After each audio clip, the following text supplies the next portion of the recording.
दारासमोर दारासमोर अंगणामध्ये सुबक रांगोळी दिसावी. प्रत्येक घरात कमीत कमी एक तरी मुलगी असावी. मुलगी म्हणजे जीव की प्राण. अहो, मुलगी म्हणजे जीव की प्राण. तिला पाहून हरपून जातं सारं देहभान. मुलगी घरात असली म्हणजे घर कसं फुलून जातं.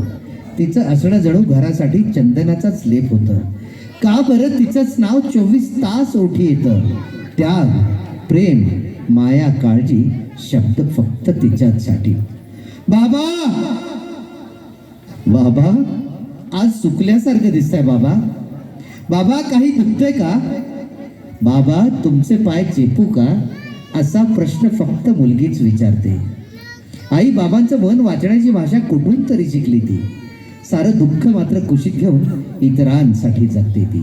अहो, मुलगी करते चिवचिवाट म्हणून घर कसं फुलून जातं. घरामध्ये काही असो अथवा नसो, पण मन कसं भरून जातं. आई बाबांच्या म्हातारपणाची मुलगीच त्यांची आई. घर कितीही मोठं असो, पण मुलीशिवाय श्रीमंती नाही. प्रत्येकाने देवासमोर हात जोडून बसलं पाहिजे. प्रत्येकाने देवासमोर हात जोडून बसलं पाहिजे. प्रत्येकाच्या अंगणात एक तरी मुलगी असली पाहिजे. एक तरी मुलगी असली पाहिजे. धन्यवाद. तर हा कार्यक्रम संपत असताना इथं आपण पहिल्या क्रमांकाचे